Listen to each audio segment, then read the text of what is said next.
Just because someone speaks with confidence, it doesn't mean they're speaking with clarity. Number one, just because someone has experience doesn't mean that they have the healing, right? So remember that bad advice? These are the things I need you to resonate. And just because someone loves you authentically doesn't mean that they are equipped to guide you.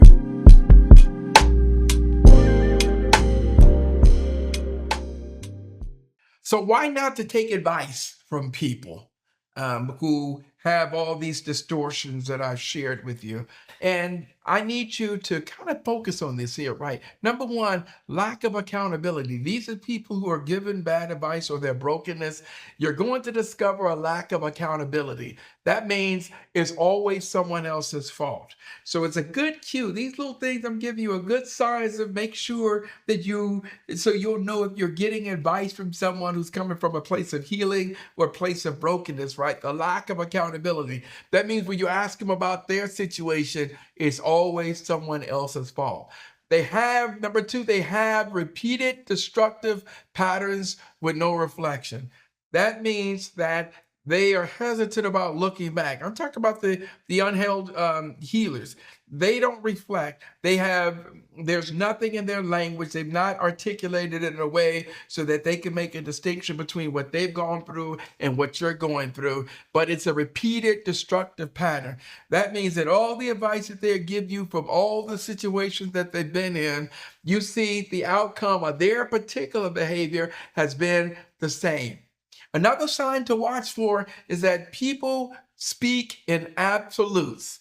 That means they're saying women are always, or you should never. These become some really important signs here that speaking in absolutes. There are no absolutes. Man, there's only one way you're going to get out of this, or there's only one way to handle this. Man, this is what you really need to do. This is the only option I got. So be careful when you're listening to people who speak in absolutes. And I need you to dismiss the nuances or emotional complexity. That means they like to dismiss it. That means that you're trying to say, yeah, but my situation is a little different. No, it's all the same, right? So that means that people like this, they don't even realize the nuances or the complexities or your unique situation. As a matter of fact, they didn't even get your whole story.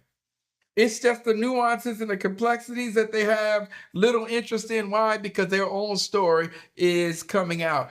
They encourage avoidance over growth. That means people like this, they'll say, man, just leave. If I was your dog, man, don't put up with that, man, just leave.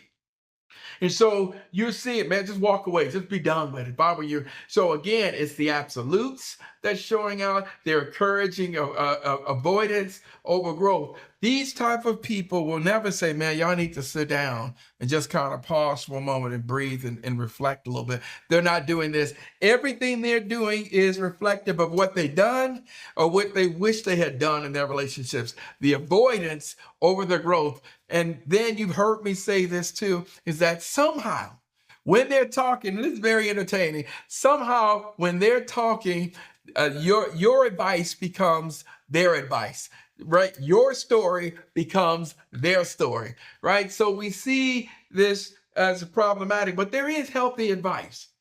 And so when we turn the corner and focus on healthy advice, it comes from a point of self-awareness and healing. So here's what healthy advice sounds like, even with someone who's been through something, but the healing has occurred. It sounds like this. Here's what I learned from my situation, instead of, here's what you should do. Y'all see the difference there? I'm going to tell you what I learned from my situation so you can use it as a gauge, but I'm not telling you what you should do. Healthy advice encourages reflection over reaction. Slow down, dog. Just slow down for a second. Just kind of think about it. So reflection over reaction. And you have to understand why that's so important, because the more emotional you become, the more illogical you become. The more emotional you become, you go from logical to illogical, reasonable to unreasonable, rational to irrational, responsive to reactionary. And so we began to see from a healthy standpoint, they're going to encourage reflection that you can think and respond over reaction. Healthy people acknowledges ownership over blame, right? So that means that, a healthy person would say, man, you need to really take a look at your part in this. Yeah, I know what she did, but brother, you really, no, man, no, look at your part. Look at what you did, right? So ownership over this, is going to look like that. And for fellas, a good friend, one who has your front rather than your back, a really good friend is willing, and y'all, this is a tough one, but I'm not going to budge on this. A really good friend is willing to even lose their relationship with you, operate in the best interest of you and your family. So that means to tell you that I'm wrong. If that means that all of a sudden you're not messing with me, you no longer invite me, but I'm telling you something that you're doing wrong. So the ownership over blame becomes very important in that regard, because yes, there's enough, you've heard the saying, there's enough blame to go around. Yeah, it's going to always be a lot of blame to go around, but it ain't a lot of ownership to go around. So when we start talking about the ownership, that means if your friend takes a position and he's willing to acknowledge 5%, man, I'll own 5% of what happened. Good, then focus on the 5%. Get him to talk about the 5%. So the ownership over blame, and then growth over comfort. Some things really become a learning opportunity, right? Healthy options will your decisions help the relationship or hurt it? And that's reality, right? So you don't have to decide now when emotions are high or later when they're low. So here's some concrete things that you understand. Whose voice are you listening to right now? Is it helpful or is it healing in your situation? Or does it keep you in a stuck position, or does it aid you in being able to move on or move forward? So I have some words of wisdom that I need you to focus on. Before you leave today, I want you to sit with a couple truths that I want to unpack. Just because someone speaks with confidence, it doesn't mean they're speaking with clarity. Number one, just because someone has experience doesn't mean that they have the healing, right? So remember that bad advice? These are the things I need you to resonate. And just because someone loves you authentically doesn't mean that they are equipped to guide you. I belong to a very powerful organization called Let Us Make Man, a gathering to reclaim Black manhood. And we have an elder in this group. We call him Baba Jihad. And he said something very profound around this statement. He once said, listen, don't tell your story, your problems to everybody, because not everybody can help you with your problems. And sometimes we go to people with our problems, but their problems are worse than your problems. And so that becomes a very important one. Someone is going through their own stuff. So they love you, they care for you, but that does not mean that they are equipped to guide you.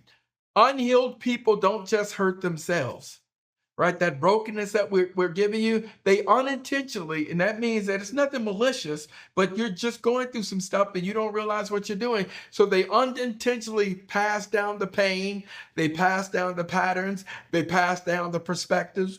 And that can, in the end result, it can derail your own growth. And so we take a look at this, right? So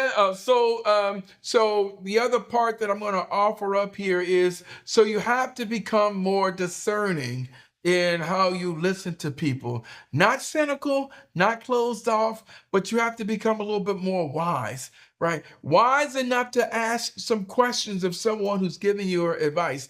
Is his advice rooted out of fear, or is it in freedom? Ask yourself as you listen, is it coming from someone who has done the work, or is it coming from someone who has avoided the work? Because where advice comes from matters just as much as where it leads you. So here's what I'm going to offer up, right? And you all hear me very clearly in these particular points here. You are not required to inherit someone else's brokenness. So as you're taking advice and you're listening, you're not obligated to live out lessons born from someone else's wounds. And you get to choose differently.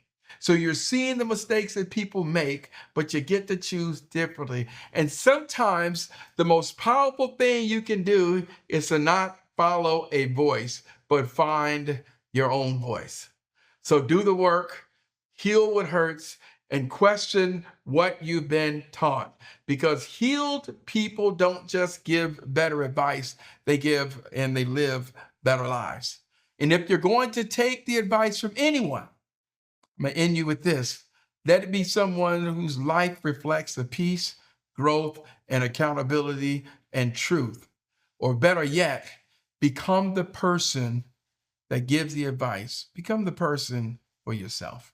I'm Dr. Gary O. White, and this has been my reflection on broken people and good advice.